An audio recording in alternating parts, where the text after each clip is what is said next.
You can start. Perfect.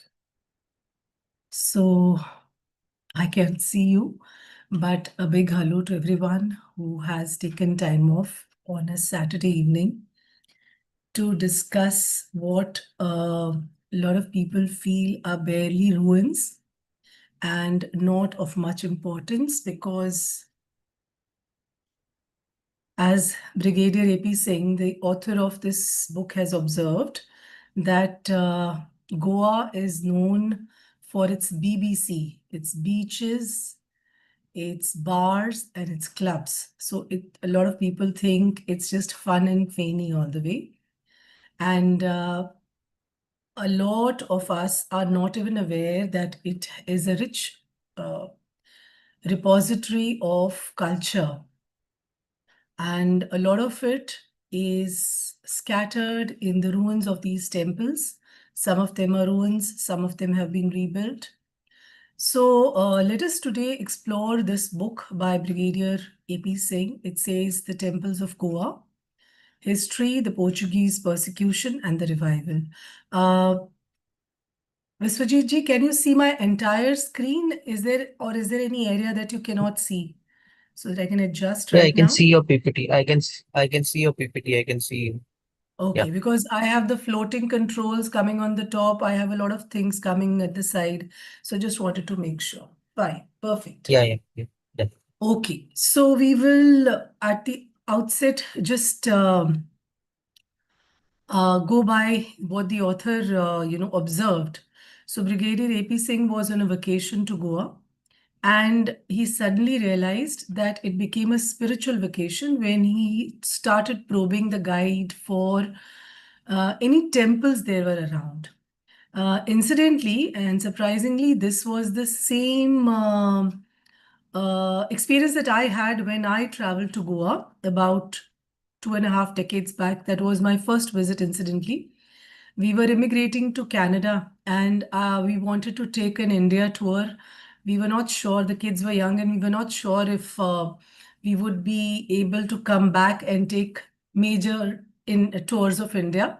So we were kind of, taking a deco at all the known and the touristy places. And I asked my guide. I was very a big fan. I still am of Lata Mangeshkar ji, and I knew that she came from Goa. Her ancestors came from Goa, and she was a Devadasi at the Mangeshi temple. And her father used to sing bhajans at the Mangeshi temple.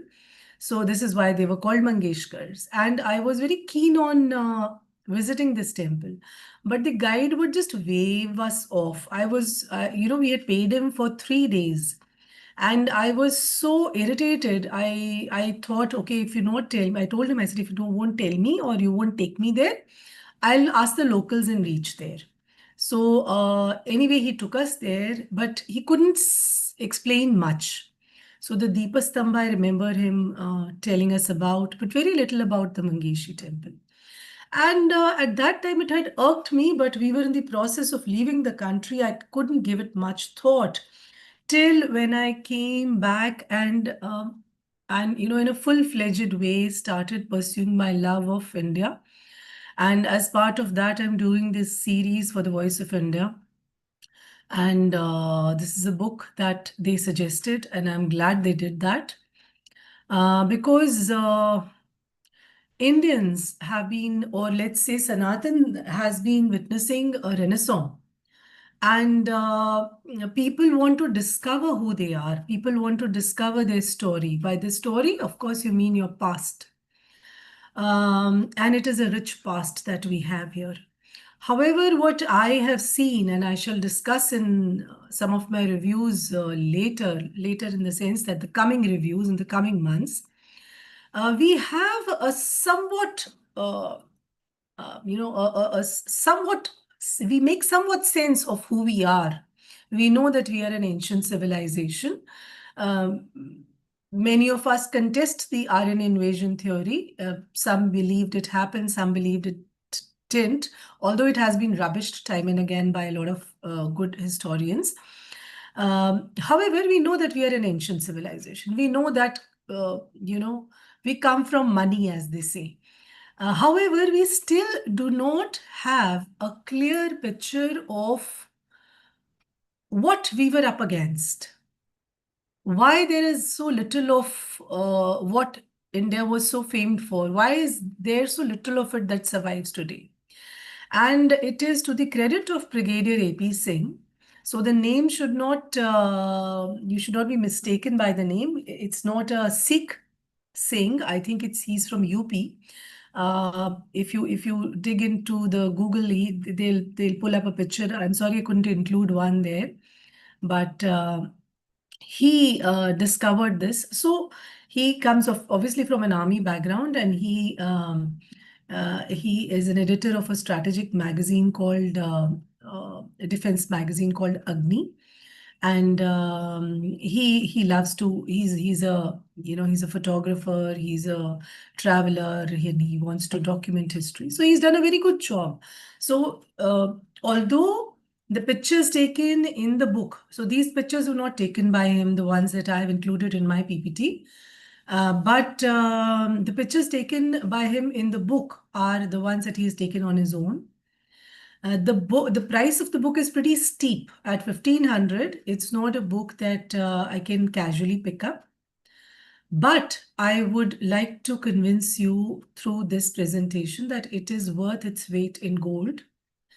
And the reason is that he has not only documented the temples, but he has documented the history, and he has documented in detail the persecution by the Portuguese.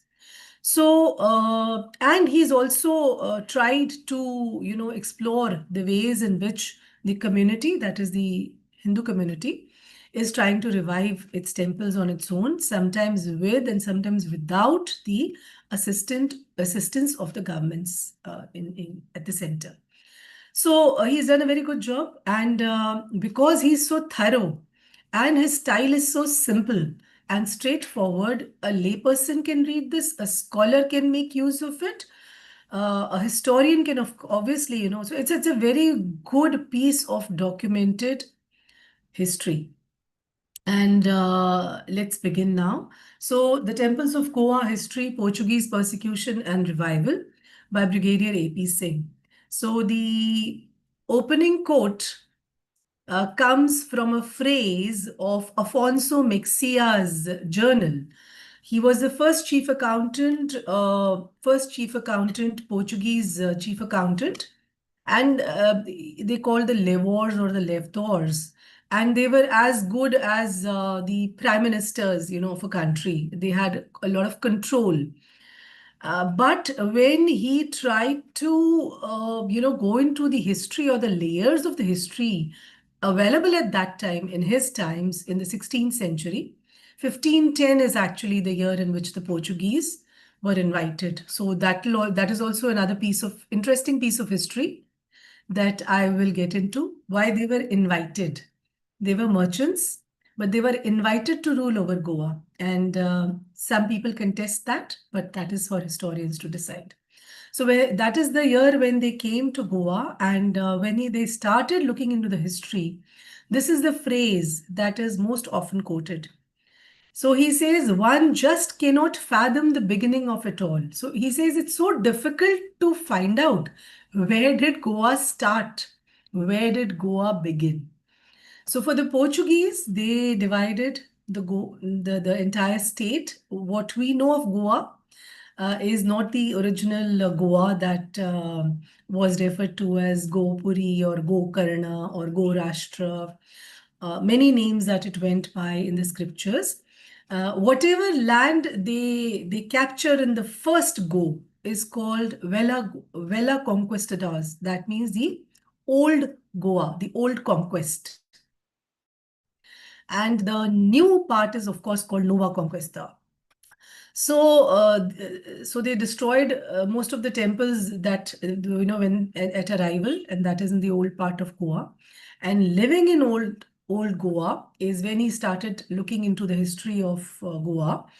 And he just couldn't, understand that a place or the history of the place can be traced back so so back into the past. So he was flabbergasted, to say the least.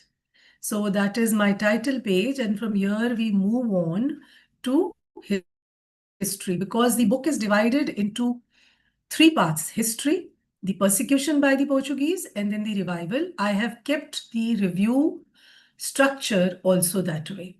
So, the subtitle to this title is Not All is Fun and Feiny. And Goa's temples reveal a lot of cultural resilience. So I'll read out this quote, which I found very fascinating. So there was this historian, Indologist, G.F. Fleet.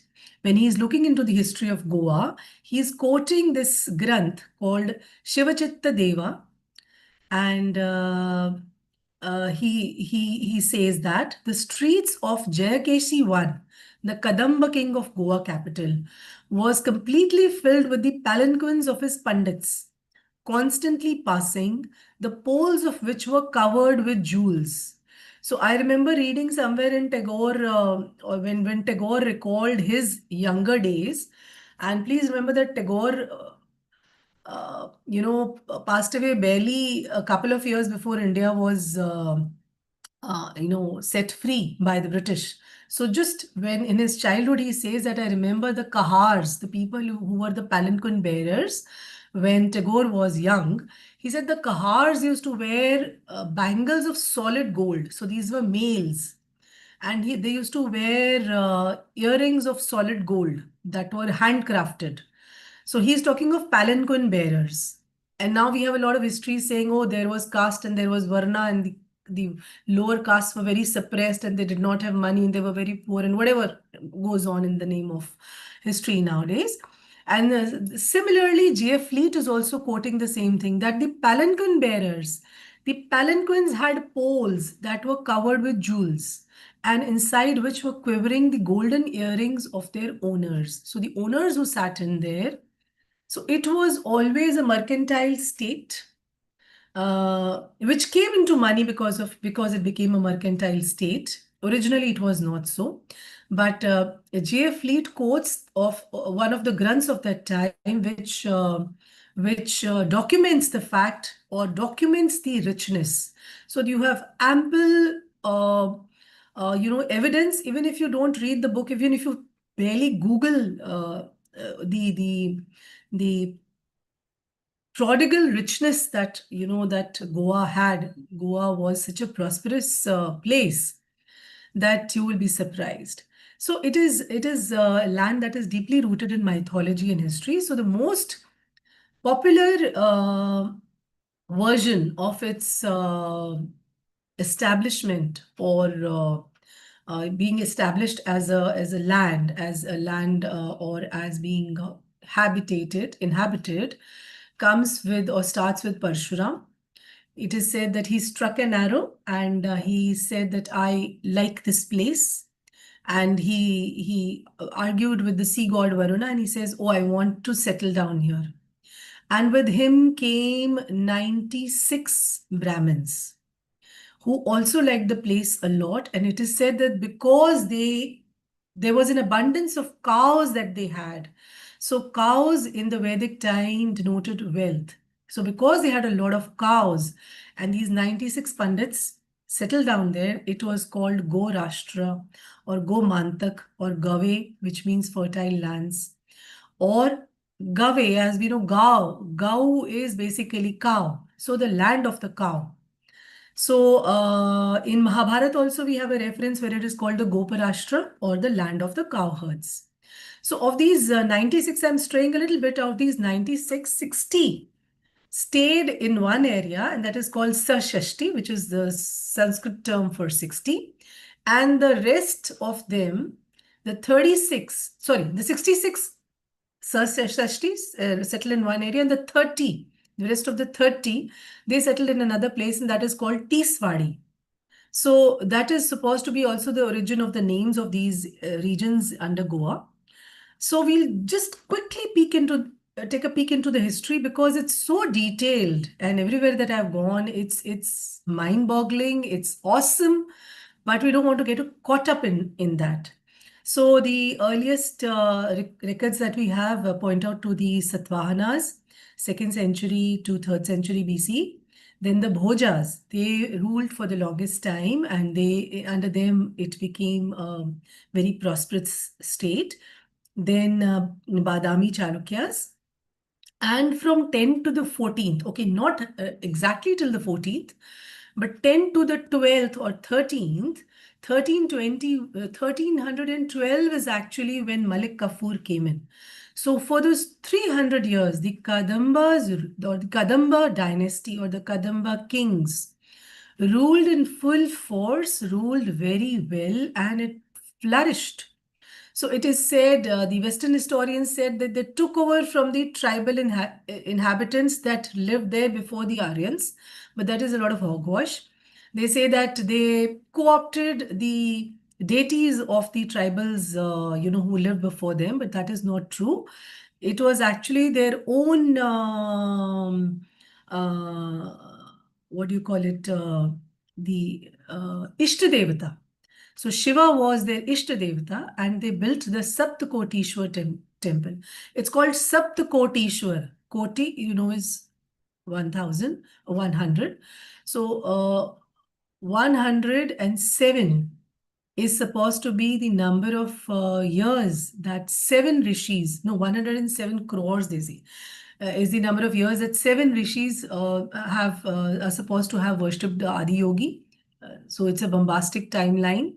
We reach our own conclusions about the timeline. I cannot say anything about that, but it is said that these people, these rishis, 7 rishis, they meditated here, and when Shiva appeared to them, they built a Shivalingam. And since it was also the Ishtadeva of the Kadambas, they built the Saptakotishwar temple. So I'll quickly turn back and I'll show you, because I've not captioned the pictures. I've taken them from all over the net. So this is the only surviving temple that was built by the Kadambas in the 12th century, and it is made of stone. And this is the only temple that has gone untouched, and that is because it was in a very remote place, and therefore it survived the invasions. So this is still the Kadambas who ruled the region of Chandor. So Chandor is Chandrapura. That was their capital. And for a short period, it also came under the Vijayanagar Empire. So Vijayanagar Empire, actually, they snatched the rule not from the Kadambas, but from Malik Kafur and then Muhammad bin Tughlaq. So for a very short time, Muhammad bin Tughlaq came in 1327. So that is when the Vijayanagar Empire, they defeated the Tughlaqian forces, and then they captured the city. But again, the Adil Shahi dynasty took over. So it was to escape the Adil Shahi dynasty that the Pandits invited a very powerful European community to come and make Goa its colony. And that community was the Portuguese. And how they ruled it, how they totally regretted that decision later, we'll realize this.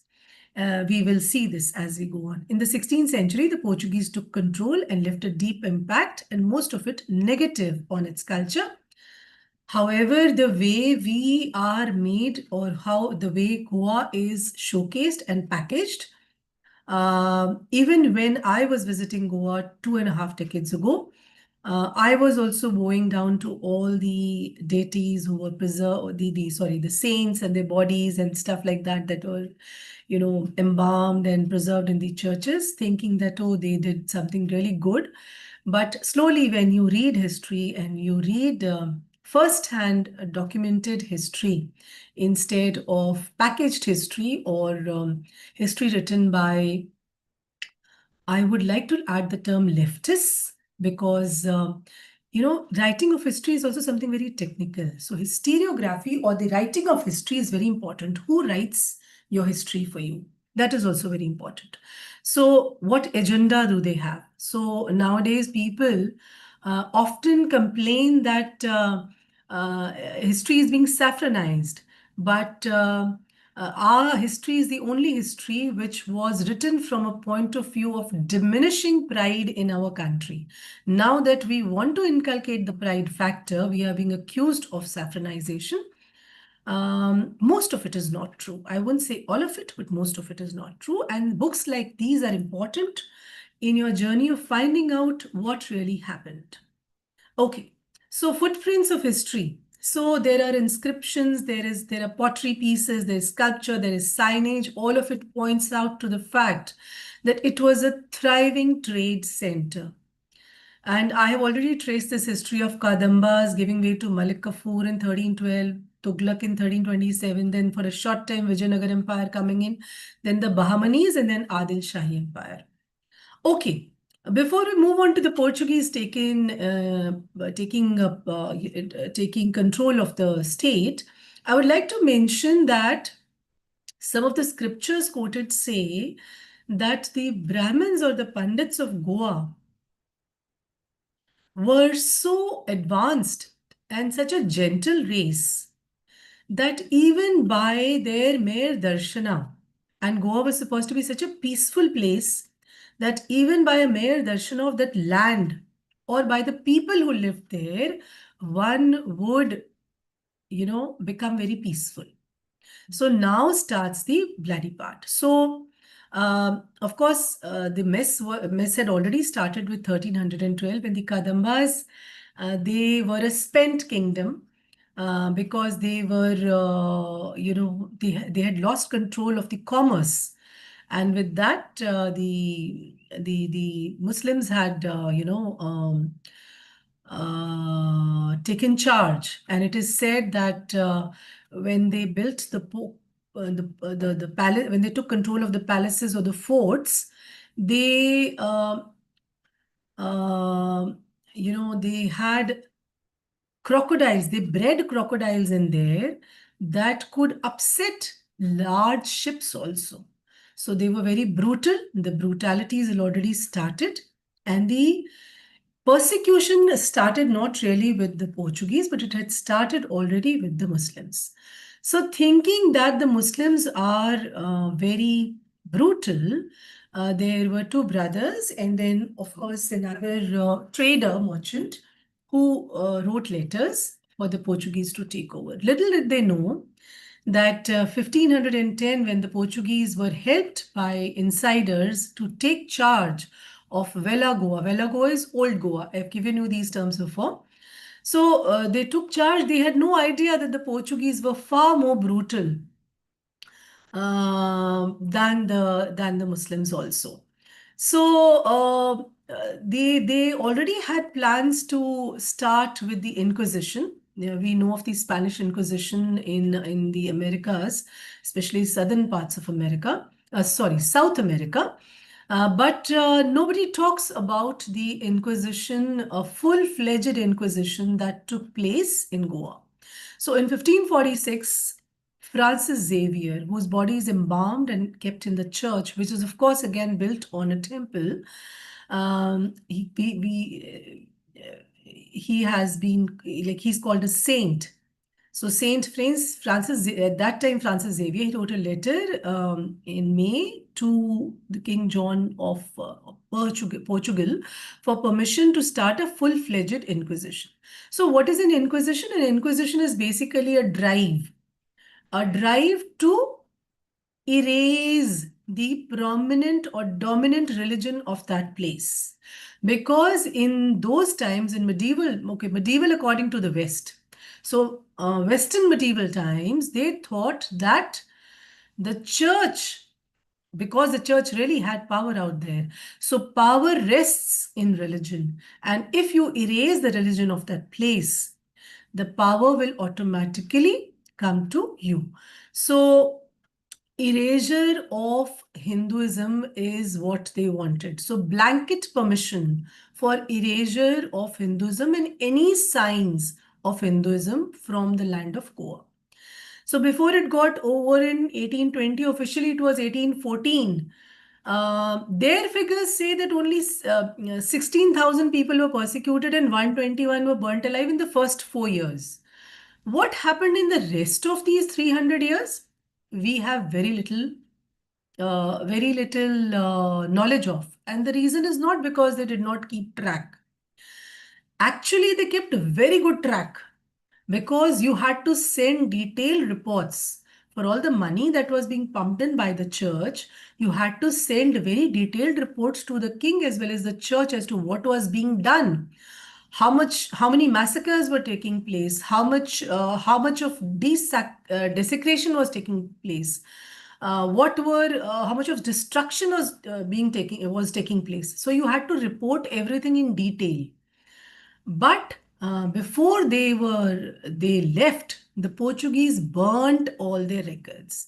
So why you would say then why how are these records available? These records for these 4 years, these records are available because there were some people within those people who were fleeing, who were not fleeing actually, who were leaving. Yes, they were fleeing also for some reasons. They were fleeing also, and they were leaving, or Inquisition was being formally closed. The reason was that they wanted to preserve it for posterity, for their generations to know that see how powerful we were. In 4 years, we persecute 16,000 people and 121 we burn alive. So the records were all burnt, and that is when a lot of them left. So the persecution, the most benign persecutions are the ones that I'm quoting here. They were anti-Hindu laws. So these are the most benign ones. There will be no public or private worship of the devil. So now I've written within brackets, I've written Voltaire. Now Voltaire had, in fact, he's a French thinker, philosopher, writer, we know that.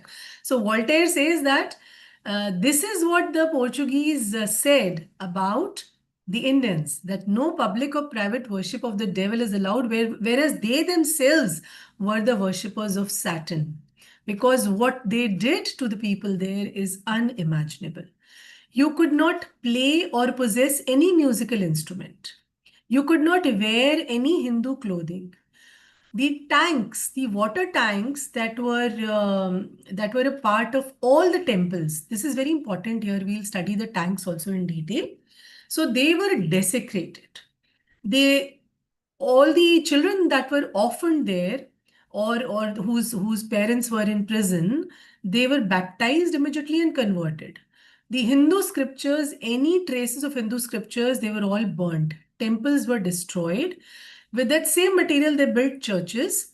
The artisans, because, okay, now this is a very technical point. Why were the artisans forcibly converted? Okay, they tried to convert all strata of society, but the artisans were very important because the laterite soil with which, or the basalt rocks with which the temples were built, it was very difficult to handle that because the weather was very humid. And only the artisans there, the local artisans, knew how to build that structure. So the first thing they did was they forcibly converted all the artisans. So the top of the line, which refused to get converted, उनके नीचे all these artisans were interned कि तुम इनसे सीखो. फिर top of the line were all killed, so that there was no surviving Hindu artisan. So all the knowledge was passed on to these Christian artisans. Okay, so these are the most benign, as I said, persecutions that took place under the Portuguese rule. For the rewards section, again, I've given away only a very small indication. So the first family to convert is called the Braganzas. So if you've been to Goa and if you visited Braganza House, you would have an idea of the wealth that came into these people's hands, the ones who converted, especially early on. So they've got permits to trade on specific routes. They got permits to trade with a lot of materials. They were given like a free hand. So you could not, oh yes, one of the, again, the benign persecutions was you could not have a Hindu employee in your employment. So whether you are a government, a Portuguese government administrative office, a unit, or a private, let's say, merchant, you cannot have Hindus on your roll. So Hindus were not employed. So you had to convert. So conditions were made, in such a way that people had to convert. So these are the benign parts.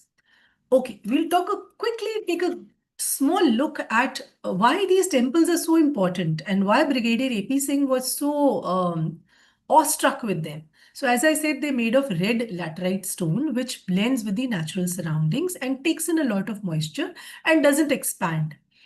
The most beautiful part is the fusion design. So if you look at my, if you can see the cursor, this is the Nagara style, which is the North Indian style of architecture. This is the Dravidian style, which is the South Indian style of architecture. And the Vesara, which is very close to the Goan style of constructing temples, takes elements of both, right? So you have defined courtyards and defined peripheries or boundaries, which is not there in the north, but in the south you have defined boundaries. The idols are inside in Nagara style. In South Indian temples, you have idols outside also. But in the Vesara style, it is a fusion. So the doorways in the Vesara style or in the Goan architecture, temple architecture, they are very elaborate. Then a lot of other elements that are very unique to these temples. So one of them is the Deepastambhas. We will have further on as we go a picture of the Deepastambhas also. Place where you light diyas. So it came from the Maharashtrian, it was borrowed from the Marathas. So Goa is Konkani. And Goa had to struggle a lot even after Portuguese went away because the Konkanis were suppressed by the Maharashtrians, the big brother, in the neighbor. And Marathi was the official language. So they had to fight to make Konkani their own language. So this Deep Stambhas are a Maratha, and they go as far as I've been to Ujjain. If you guys have been there too, so you have Deepa Stambhas in Ujjain also. However, you have very different kinds of Deepa Stambhas in Goa. The temple tanks or the tals or the tali, they were used for a lot of rituals and they were very important parts or very important to the temple architecture there. Then a lot of yatra or zatra, you call it in Konkani, festivals, fairs that are celebrated between November and March. So you have colorful palanquin processions and floats and dresses, bright dresses. So we have all of that as the presentation moves there. So Goan temple architecture, as I said. So here you can see the Deepastambha. This Deepastambha in the center is made of brick. The ones that are placed slightly to the front are made of brass. And this is in the local Mangeshi temple. So they are, they're a visual treat if you see them being lit in the evenings. I've seen it in the Mangeshi temple. So all these temples, the designs to these temples evolved very organically. So now you can, a lot of authors call them European temples also, because the artisans there, they were so confident of their art. They never shirked adopting any unique element from the European style also. So you have Jain architecture samples in Hindu temples. You have Buddhist architecture samples in Hindu temples. You have Muslim. There's a Shiva temple which has a mosque kind of a what do you call it, shikhara at the top. So it is, then they have European, Portuguese, of course, a lot of elements. They were very confident. They said, whatever we build will be so unique, nobody will ever be able to match us. So their roof forms, I have pasted a small picture of the roof here. So a lot of times you see that, they have very beautiful elements. So Devachi Tali. Now, the tanks, they really fascinated me. When I read about the tanks there, they really fascinated me. So, we're talking of looming water crisis and see what beautiful things these ancestors invented, or they kept on as elements of the temple architecture. So the first thing that the tanks did was they encouraged rainwater harvesting. So people harvested rainwater at homes also. In institutions also it was harvested, but in the tanks, the rainwater that was there. Now the tank in the temple belonged to the Deva there. That is why they are called Devachi Tali. So Devachi Tali, Deva Dev का ताल. तो देव का ताल हो गया तो आप इसको दूषित नहीं कर सकते. You cannot pollute the water there. Absolutely clean it has to be. It has to be potable. So rainwater harvesting was done. They were sources of potable water. Drinking water, you can anytime the level of the wells or Kupa, we have all studied that in the south. A lot of irrigation happened through wells. If the level goes down, you always have the tanks, especially the temple tank, to go fall back upon. Okay, then they also served as swimming pools. So they were places of cultural interaction. So many activities happened in the temple, around the temple. Everything, in fact, happened around the temple. Your matches were fixed in the temples. Your festivals were celebrated in the temples. Morning, evening, Aarti, you had to go in the temple. You had to catch on a neighbor, meet a neighbor, you went to a temple. If there was a dance performance, it happened in a temple. Storytelling happened in a temple. Katha Vachan happened in a temple. So, as I said, matches, bride and groom wanted to see each other, bring them to the temple. They can take a look at each other discreetly, by your friends could show them. So they also served as swimming pools. Today, it is unthinkable for us to drink the water of a swimming pool. So you can imagine the community made such stringent rules that the tank could be a place where you could swim as well as drink the water. No soaps. Of course, we didn't have soaps like the soaps we have now, but nothing of that sort was allowed. No spitting, nothing. Like you cannot even, people who were bhrashta, who, took meat after converting, they were not allowed in the temple tanks because you had eaten meat. Or if you took alcohol, you were never allowed to enter the temple tank. Also, they became biodiversity pockets because, like, if you've ever been to a Gurudwara, you see there are a lot of fish in the Gurudwara tank. You have a lot of sarovars attached to Gurudwaras. Similarly, here also a lot of fish and a lot of lotus ponds were like very common. Lotus patches, lotus growing in the temple tank. But all of its spick and span, all of it clean. And who kept it clean? The community kept it clean. The community ensured that the butterflies and birds, nothing or nobody dirties it. So you had an entire ecosystem, biodiverse ecosystem in the temples. So we see the architecture was unique. The temple tanks were unique.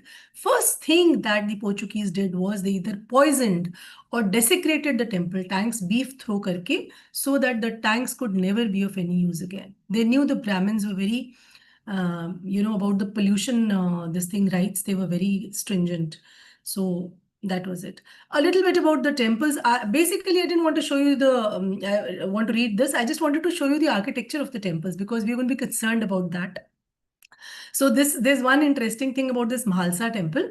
It is dedicated to Mohini, Vishnu's female incarnation, right? So it is said that Mohini here like mows you. So if when we are ringing the bell and somebody wants to settle a dispute, they would ring a bell. If that person, while the bell was ringing and he was mowed by the Mohini and he told a lie, he would die within 3 days. But if he was truthful, he wouldn't tell a lie when the bell, or somebody who had a issue with that person, he was ringing the bell, and you won't lie, then that nothing would happen to that person. Okay, so that is folklore. We don't know how much of it is true, but there was a level of sattva, so it could be true. Then there is the Mahalakshmi temple. This has 24 wooden panels where the entire Bhagavad Gita is on display. This is a very beautiful temple. I want to show you the architecture and the colors. This is why I'm walking you through the temples. There is a lot of, okay, there's one thing that is very interesting here. So there is a Panchaloha Shivalinga inside the temple. And even the Mahalakshmi idol is made of Panchaloha. So what is Panchaloha? These are 5 alloys that cannot really be brought together under known norms of metallurgy. So Indians, the one thing that the Indians were very advanced in, we all know that, was metallurgy. हमारी metallurgy की जो science थी, that was very कमाल की. So we still have that, iron pillar that is not rusted, and so many iron pillars scattered all over India, in fact, near temples. So this one was what you would call the Qutub Minar, which was again a temple actually, and it was broken, and those panels जिसमें lotus बने हुए हैं वो भी कुतुब मीनार में वैसे ही जड़ा दिए थे उन्होंने. So you have lotus flowers in a Mughal cows and lotus flowers and all those beautiful things in the Qutub Minar architecture also. You can go and see it for yourself. So outside the temple there was this iron pillar. There still is. It has been shifted actually. So that will not rust. So we were very good at metallurgy. So these 5 alloys could not be brought together, and they were brought together, and an idol and a linga was made. That is what is fascinating about this temple. Then there is the Mangeshi temple, one of my favorites. Now please look at this temple. It looks more like a European manor. But the red maroon laterite touches are unmistakable. And we'll talk a little about that also.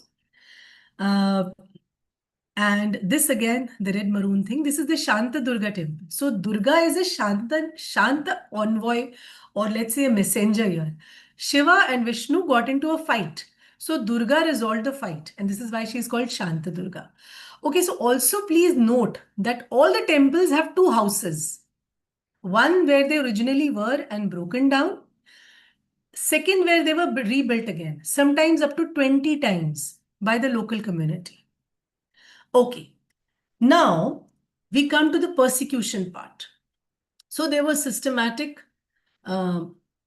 conversion, oppression, cultural destruction for the 300 years that the Portuguese ruled. So quick points that I have noted here. Of course, there was destruction. Temples were destroyed. As I said, tanks were desecrated. Goan cultural elements, all the festivals, you were not allowed to celebrate your festivals. No, you cannot sing bhajans, you cannot play your instruments, you cannot do anything that is Hindu, to essentially wipe out. Their idea was to wipe out Hinduism. So forced conversions, forced kidnappings. So these I told you were the benign parts. But a lot of people were burnt at the stake. A lot of people had their children killed in front of them, or torn into 2, or burnt in front of them so that they could convert. Sorry, Shrikanji, you've raised your hand, but we cannot take questions right now. We'll take questions later. So there is one very interesting aspect. It's called Flight of Deities. It's a very beautiful title. It's a title of a book also. It reminds me a novel by the same name, by a similar name by Khushwant Singh. It's called The Flight of Pigeons. And it is based on the partition of India and Pakistan. However, this flight of deities is basically the deities leaving their place, the deities immigrating out of their place. So you see that because this was a land that जो बसाई गई थी Brahmins ने, so they prayed in the strictly Brahminical terms. So there is what is it called, Panchanantaya or something like that, the 5 deities that Adi Shankaracharya has prescribed you need to pray to. They prayed to that. In addition, they had their Ishta Devata, their Kula Devata, their Grama Devata, their Dwarpalas, their, the smaller deities that communities used to have. All these deities. So when the government of India took an initial survey, they said 350 temples have been destroyed by the Portuguese. But recently, the cultural minister in Goa said, we are rebuilding only 1,000 of the temples that were destroyed. Only 1,000. So these were all major temples that were destroyed by the Portuguese. So what used to happen whenever the Portuguese, they barged in and they wanted to destroy your temple. Quickly, there were Mahajans. Mahajans were people who took care. Mahajan. They were Janas who were of a higher quality, higher level.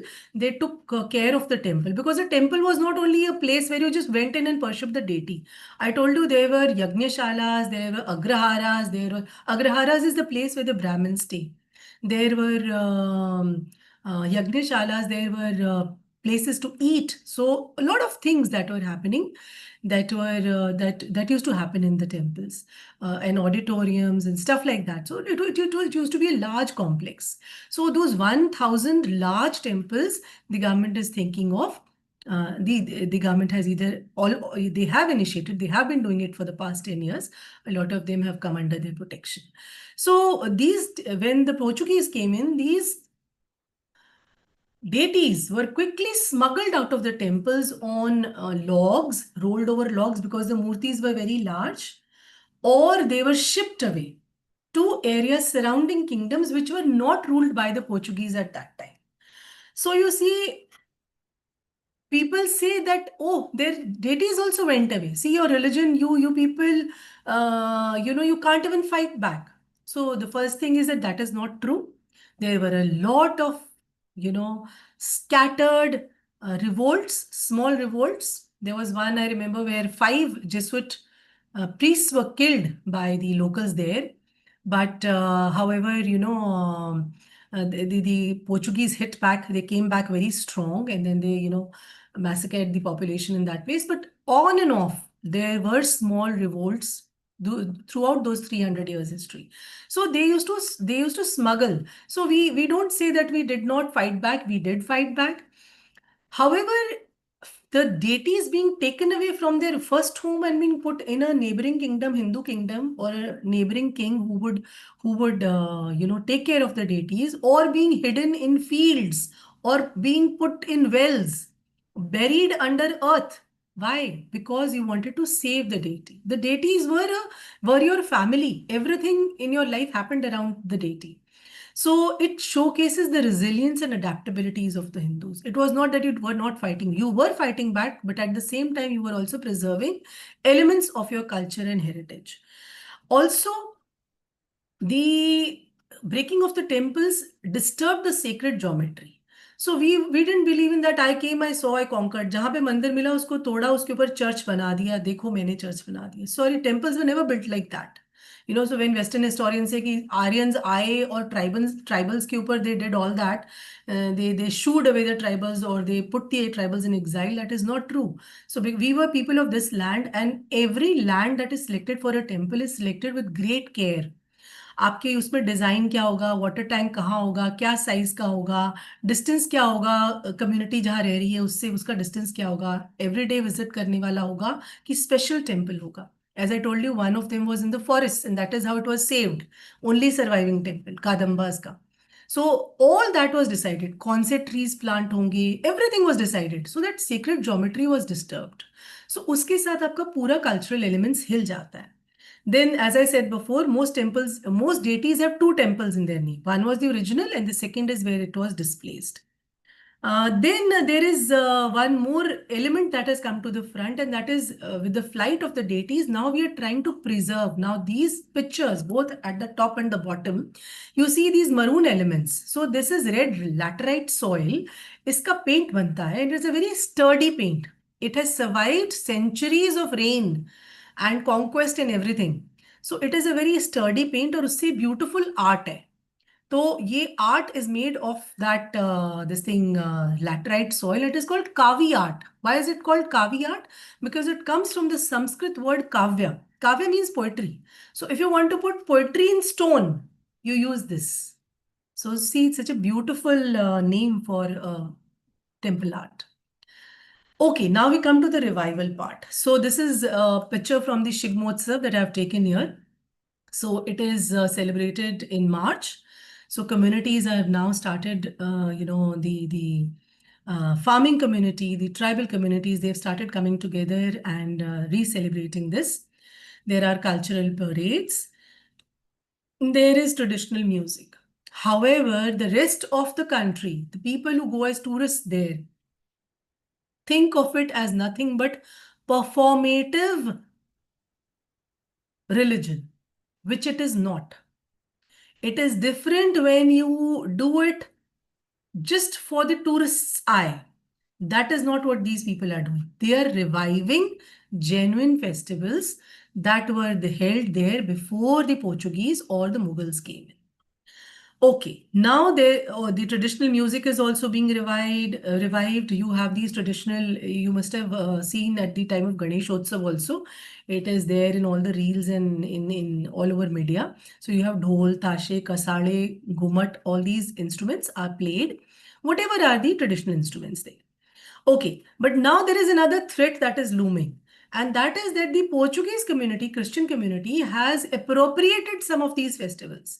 So the flight of the deities was called Sangod. Sangod were the wooden, rolls on which they would ferry away the idol of the deity so that before the Portuguese came and broke the temple, the deity should be smuggled out. So later on, it converted into a Sangod festival, which is basically celebrated around the time of Ganesh Chaturthi. However, now the Christian community has celebrates a parallel festival, and it is approaching. It's on the 29th of June, where it is called the Feast of Saint Peter and Saint Paul. All of a sudden, so you see this appropriation of rituals is also something that we need to be very wary of. So here again, the same thing is done. The same ways the rituals are observed that are observed are just the same.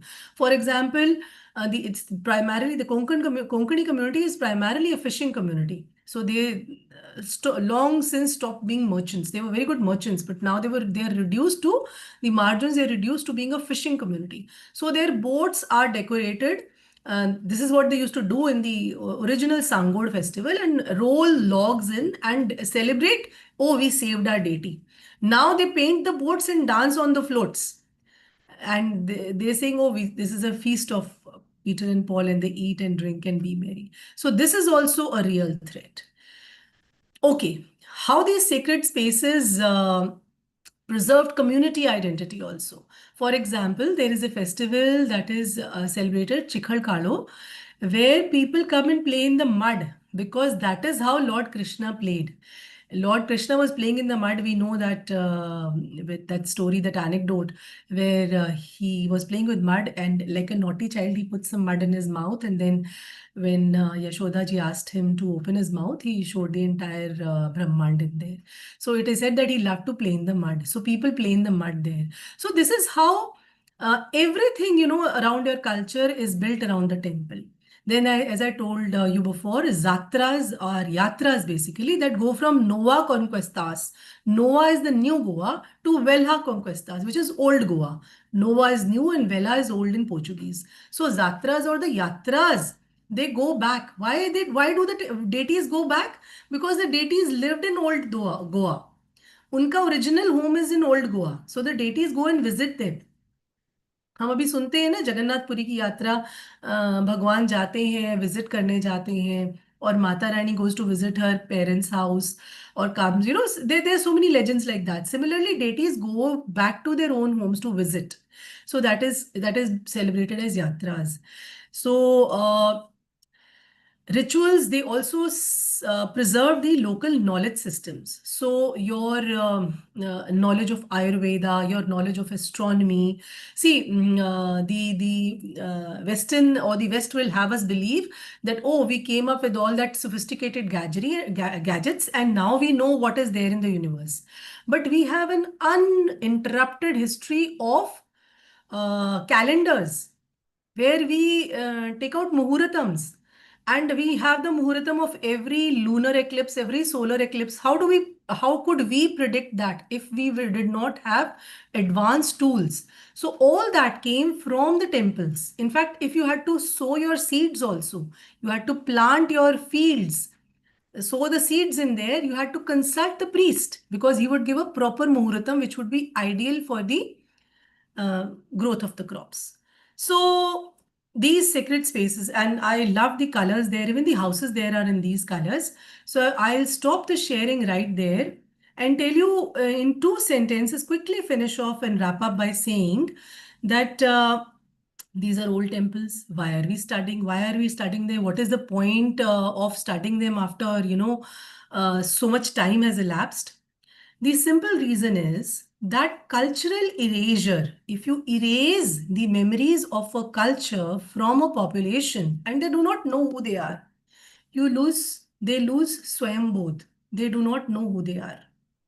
So when you don't know who you are, if somebody hits you, what will you protect? You don't know where you begin and where you end.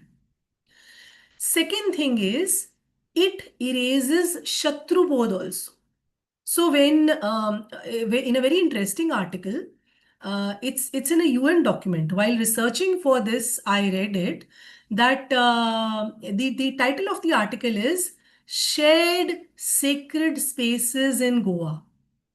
Since when did sacred spaces become shared? So colonialists came, broke the temples, built their own religious places on that, and suddenly now we're supposed to share it. So if we are not aware of where we come from, the richness of our culture, the legacy, the true legacy, that is not only brick and mortar. It is not only about brick and mortar. It is an entire legacy that will be taken away from us. And if it is taken away from us, we have no Swayambodh, we have no Shatrubodh, we will be wiped off. This is how all the civilizations before us have been wiped away. Not a single civilization exists from the ancient times to today, except for the Indian civilization. And Indian civilization is primarily the Hindu civilization. So please be aware and please be informed that this is just the tip of the iceberg. I have not even covered there are so many aspects of this that I want to cover. I cannot and I will not be able to cover them. Please do read on your own. This was supposed to last till 9:30. I've taken 3 more minutes. So I apologize for that. And if if my co-host Vishwajit ji allows, then we can take some questions. So Vishwajit ji, Yeah, please. sure. Anybody who Say has da any rahe. questions? Yes, Yeah, Srikanji. Shrikant ji, yes. Good evening, ma'am.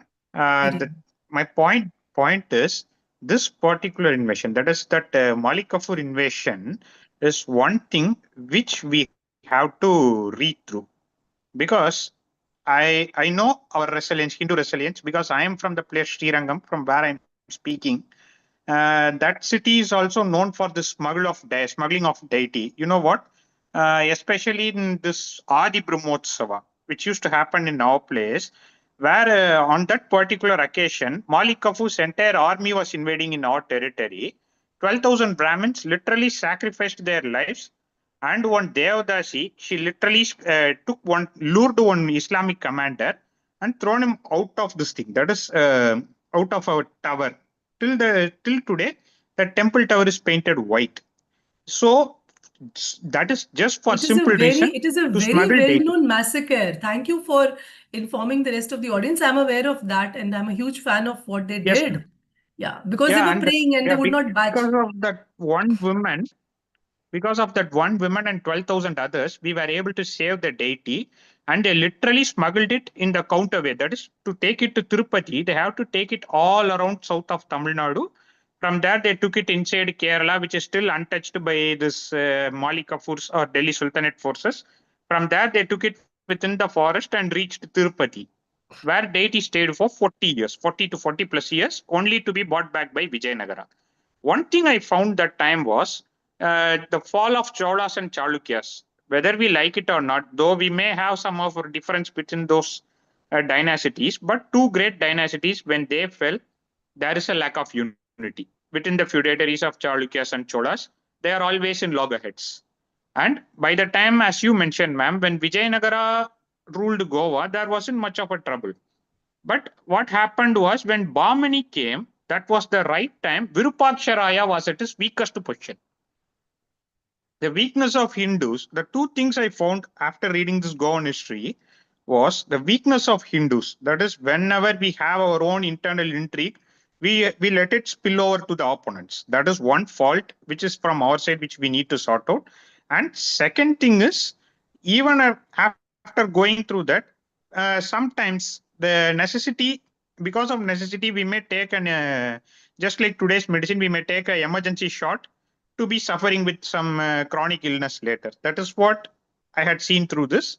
And one common thread I found all over India, the common thing was Mahant, Brahman, Kshatriya, Vaishya, Shudra, Savarna, ya jo bhi ho. Everyone had an affinity towards that deity, even if they enter in temple or not. They are all affiliated to the deity. That everyone spent even the last ounce of their life just to protect the deity. That is one common thread I find common with from Kashmir to Kanyakumari, from Gujarat to Assam, everywhere. This is common in any part of Indian history. That should be acknowledged, ma'am. Then, That if should not we only be acknowledged, sir, but that should also be propagated. Sadly, exactly, there was a statement by a former army man, and he said that there used to be a time where every single young man would be ready to give up their life for the country, their Matrubhumi. Now there is no affinity for the Matrubhumi, and there nobody is willing to die for your land, for your your field. Your bhumi is not considered mother anymore. So that is really sad. But yes, so what is your question, sir? ma'am. My question is, that is the Goan model, because it was already being persecuted, and this kind of, so Goan temples were away from Portuguese purview. I think after this 1800s or 1700s, once when the so-called this thing, the legally, that is officially this Inquisition. Inquisition was stopped. Yeah. Now, Yeah. my point is, with that kind of administration, even Goans were able to renovate the temple, and they are running it as a private thing, and still the temple is going good. Now, how to replicate that model around India in a larger scale? That's my question. So that is for the government to see. Sometimes you have to do it with the government. Sometimes you have to do it in spite of the government. In fact, sometimes they have issues with the government who wants to come in and help but doesn't know how to handle the feelings of the local community, or how to work with the local materials, or how to replicate what is already there, and instead wants to do something entirely new, which the locals will not agree with. So that part where the government doesn't think of it as an extension of the colonial entity that it once was, but think of itself as one of the people, that, oh, we are the government, so we are the people who are doing something for the rest of them. When till that time that feeling doesn't come in, sir, that is very difficult. But in Goa, you see, the feeling is very strong. One thing I've observed, if you've recently visited Goa, the people in the government, they have a strong affinity for the residents there. And luckily, they have been very lucky with the chief ministers also. So let's see. We hope what they do happens for the best. The basic thing is that there should be good intention. There should be no malified intention. So if that happens, yeah, we're on our way. So a lot of temples have been reclaimed, not only in Goa, but all over India in the recent past. So the government means business and means well. Let's hope for the best. Thank you. Yeah, thank you. Yeah. Any other questions, please? Are there any other questions?